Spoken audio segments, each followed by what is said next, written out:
Hey, good morning, everybody. Welcome to episode number 74, I think? 74 with the Note Closer Show. Thank you. It is Tuesday, another gorgeous day here in Austin, Texas. Hope you guys are all doing well today.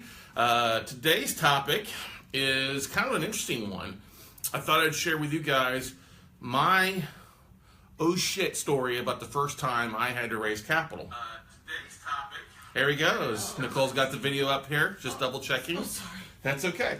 So when I got started, okay, no, it's not. It's there. Technical difficulties in the back end, everybody. So when I got started in real estate investing, I thought I could do it all myself. I thought I would be the landlord, and that was all cool because I grew up around my dad's hardware store. So I did a lot of stuff from cutting keys, threading pipe, to going out and building houses during the summers and spring breaks and stuff like that. So I was very comfortable with working on houses. That doesn't bother me, okay?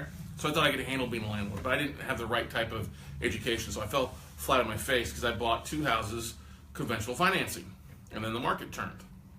Well, fast forward a couple years, went through, got my assets out of the sling, and started working as a mortgage banker here in Austin with my buddy Boyd and with Bob Leonetti and Jamie Kayla here at SMI Funding, where they were teaching note investing. Well, I started listening to what they were teaching other investors, and being a very new green, and I would also say snake bit investor from being scared the first time around, I was very cautious about things. Oh, I don't know if I could do that. I don't have the money. Or I don't have the money for earnest money. I don't have money for repairs and stuff, because I was still building up my reserves from basically losing almost everything and facing bankruptcy and being one of those deadbeat borrowers.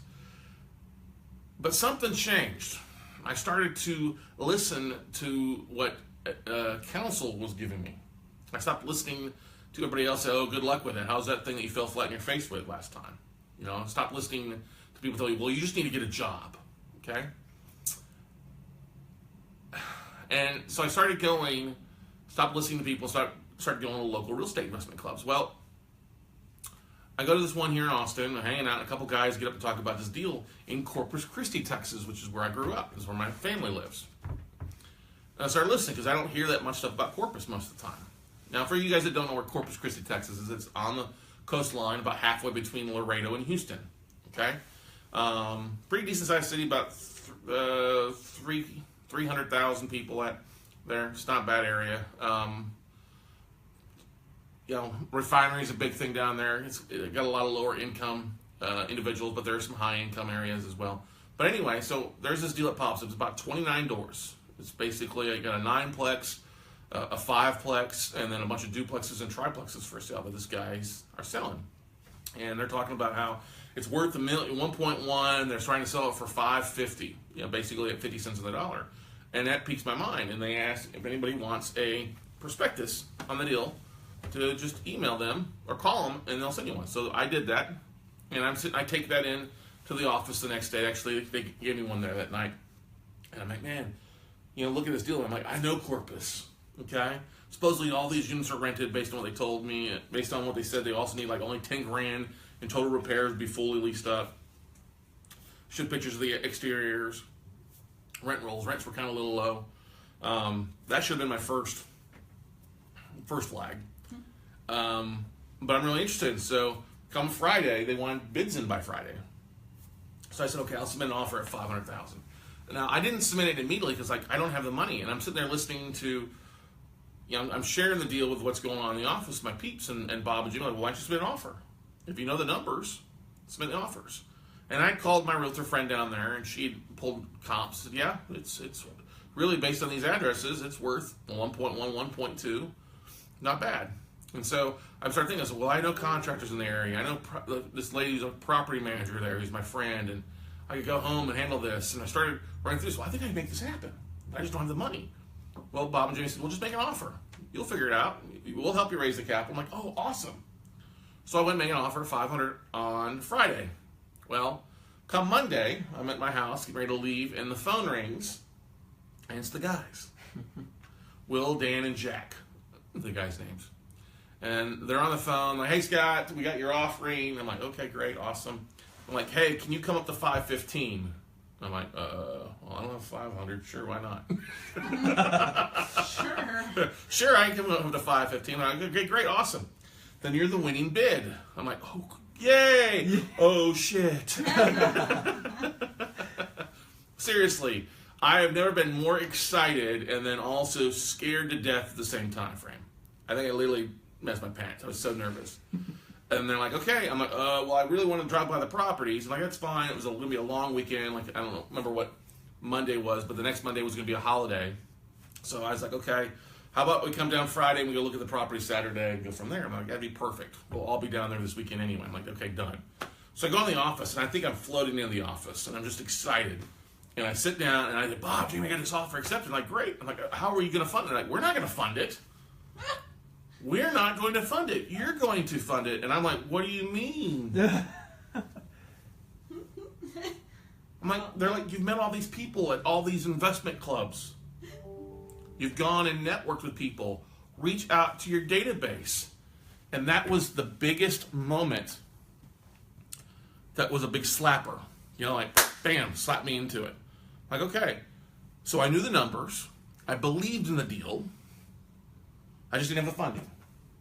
So literally for like the next 4 hours that day, I started dialing for dollars on Monday. Okay?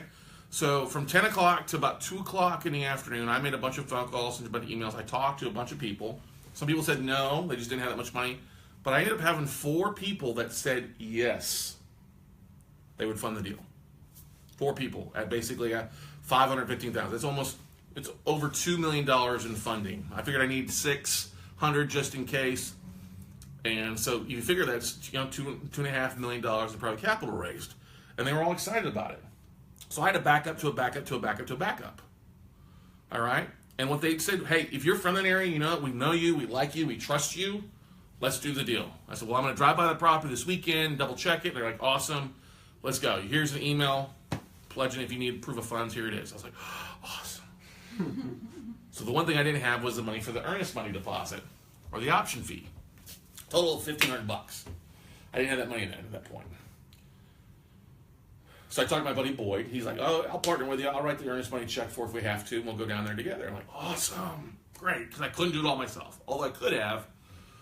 I just didn't have that money, $1,500, but it was such a good deal based on the numbers. So we drive down there. We go to the property. We show up the first one. It's this duplex, white paint with blue trim. Looks really nice from the outside. It's vacant. We walk into it, and that's when the shit hit the fan. Ceiling was all droopy. The floor was like this. You dropped the marble, it didn't go anywhere because it didn't know which way to go first. It was horrible. Cobwebs in the corner that hadn't been brushed down with a broom. Somebody just put paint, literally lipstick on a pig. Like, oh yeah, this you could have this rented in like a month. All you gotta do is replace a few things. I'm like, what? No. I was like, okay, maybe these are the bad units they started us off with. We went to units after units, and they almost got progressively worse. We went to the 9-plex, and literally it had a lien on it. And I'm not talking a mortgage. It had a lien on it. The bottom of the doors, the top of the doors were cut so they could open and close the doors to get in and out. There was dead rats in the hallway. The kitchens did not have spigots. They had PVC turn off and turn on valves. It was horrible. It was the ugliest property ever. And don't get me wrong, they had some duplexes, triplexes that were decent. But as I'm going and looking, I'm getting more and more pissed off. I'm getting more and more angry. And I'm getting more and more sick to my stomach because I'm like, oh, this is not a deal. And so at the end, we go from the last property over to this Bill Miller's barbecue. And we're sitting there talking, and this one guy said, okay, guys, you can sign the contract? And ready to get this your earnest money check? And I turned to my buddy Boyd, I said, we ain't signing shit. I says, this property is not what you made it out to be. I says, it does not take 10 grand to rehab the whole thing. Some of these should be torn down. I mean, I asked him, hey, do you have insurance? Do you have insurance on this? Oh, no, we can't get insurance on this property. Oh my gosh. Yo, seriously. And I remember sitting there, and I'm in there. We almost get in a fight in Bill Miller's. I'm like, we're not going to sign anything. No offense, guys, this is not a deal. 2 out of the 3 guys had never seen the property until that day, too. I'm like, you are misrepresenting the property based on what you're showing. If you told me, hey, some of these are going to need some work, it's a different story. But you said, oh, they're all good, they're all rent ready, some are already rented. Yeah, some are rented. It was like slumlord stuff. They had like those little, they didn't have full stoves or something. They had little like partial stoves that looked like they were a match light away from turning into a bottle rocket. You know? So it was, I remember feeling so just crappy. And driving back to Austin from Corpus Christi that Monday night, I felt like crap. And I just felt sick. I'm like, oh, what am I going to tell my investors? And I called the 4 people that said they were interested and told them what happened. Well, Okay. yeah. That's all right. It's all right. Sign just fell down there. It's like an apartment complex. Anyway, Velcro did not stick. But anyway, I remember walking into the office and calling my 4 investors that had all pledged funds and things like that and told them what happened. They're like, that's okay. We appreciate you being honest. We still would have funded the deal with you. We trust you. When are you going to call us on the next one? And I was like, oh, wait. What do you mean? Well, I'm sure you're going to come across more deals, so just call us on the next deal. Okay. And that was the second biggest moment, was believing in myself. I built more belief with that deal and have raised more money because I overcame my comfort level. I overcame bad deal and identified a good deal. And that's why I always say sometimes the best deals we do are the ones we don't do. I built belief in that, in myself. And a lot of people struggle with belief. They never get to the point of making an offer. And I know that's the biggest hurdle that most people are facing, making offers when they don't have the funds. They're scared. Oh my God, I gotta do something the first one. It's like going on your first date and you're reaching around to your date, whether it's a guy or girl, and trying to go in for a kiss. And sometimes you don't know, especially not if you're gonna get kissed or you're gonna get slapped. Okay? I got slapped a few times. I got kissed more often than I got slapped. I don't know where we're going with this. It's just going downhill fast. It's squirrel. But what I'm trying to get at is most of you believe that the worst is going to happen. Most of you, well, what's the worst that could happen? Yeah, but what if the best thing could happen? What really happens is it's somewhere in the middle most of the time. Or the best things happen. Or things happen that you have no realization, no idea, no thought of, and something magical or a silver lining happens out of something bad. When you make offers, you get offers accepted after. You have to make so many offers to get something accepted. So some of you guys that are excited making your first offer or second offer and you weren't accepted, great. You dipped your pinky toe in the water. If you really want to raise capital, you really want to get things, you've got to make enough offers and you've got to share enough stories with your database, your contact list, to make things happen. And I'm not talking about going out and mailing out postcards, letters to IRA investors. That's a great thing, but they don't know you from Adam. Your best warm market for raising capital is your warm market. It's the people around you, so your database, your LinkedIn, your Facebook connections. You have to start sharing your stories, good, bad, or ugly. Hey, I looked at this deal. It looked good online, and then when I got there, it was trashed out. I'm not going to do the deal. Who was the guy? Was it Clint? Clint that had the video of the ugly property where he still ended up making like 30%, $30,000, $100,000 on it, 100% of his deals. Oh, where he flipped it? Yeah, Clint Flint. Oh, yeah, Clint. Flint, yeah. Talked about that. You know, he thought it was a big deal, turned out to be ugly, he still made money on the deal. You have to realize, everybody, the best deal you're going to ever do is be the first one you get accepted and the first one you get closed out. You're going to learn more with the deals that you actually close to make things happen. But you have to realize, to get to that deals where they're accepted, you've got to put in 10, 15, 20 offers at the right pricing to really get 1, 2, or 3 accepted. And that's the numbers. But raising capital is not difficult. It comes down more so to having faith in yourself and knowing the numbers. And that deal didn't sell. It turned out those guys were just trying to get somebody to pony up their earnest and option money, because they put up $1,500 in earnest and option money. They were just trying to get their money back. And they eventually ended up having the true seller. They were trying to wholesale a deal. The true seller ended up selling the duplexes and triplexes off individually, and the 9-unit actually was condemned by the city. Yeah, interesting. So what the biggest thing, though, is that deal gave me more confidence. Those 4 investors and the other investors I talked to that day helped me raise millions of dollars that helped me go on, buy plenty of short sales, plenty of other properties, and plenty of note deals. And to this day, it's still a beautiful thing. I still always rely on, and I still get nervous when we're talking about deals. You know, we still have deals that sometimes people flake on. All right, it's going to happen. It's part of what happens. The beautiful thing is you have a backup to a backup to a backup. I think a lot of investors struggle with that. They don't realize that. You also have to realize that until you get a yes or get an email back from the person with I call it a pledge letter, a pledge email. Just like, hey, great talking with you, Nicole. You know, you talked about the deal. I'm attaching my statement from Quest IRA for $100,000. I'm willing to invest 50 of it in a deal with you. That is a pledge letter. Also, if you don't have them fill out an investor profile sheet, which you need to have, your investors do, giving you an idea of whether accredited or not accredited their experiences, that's an important thing to do. And those are things that we go through in Note Camp 3.0 in 30 days, along with our virtual Note Buying for Dummies workshops too. So, any questions, any comments from anybody? No, Laura Blanc was just laughing when the sign fell. Yeah, Oh that means new Velcro Yeah. there for you. So, but that's, I think, guys and gals, with us talking to people and seeing responses and people that are interested, and especially people on our Monday night webinars. We had a webinar last night on something we're really excited about. You'll see more of the 100 Deal book coming out over the next couple weeks. It's amazing seeing how many people aren't closing deals, but they still are like just coming along. And that's great. Everybody likes community. Everybody likes hanging out and scratching that itch of being involved one way or another. But it's even better when you're actually doing something. It's different to pick somebody's brain. Well, what if this happened? What if? Well, what if you actually shut your mouth and actually took action to close deals? That's what's so important about taking action, is you grow that way. If you never make offers, you never get outside your comfort level, you're in that box. You end up building your own little Commedia dell'arte. I was miming the box here. You have to get out, break the box, and start making things happen. But what happens if you keep going to things and don't make offers, or you keep faking it? You eventually set yourself up in a trap of confinement.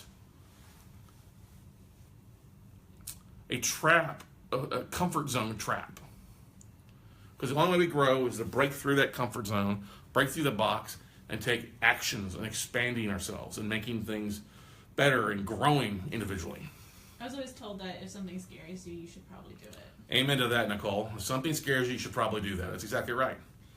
But unfortunately, as adults, we often are scaredy cats. We run crying the other way.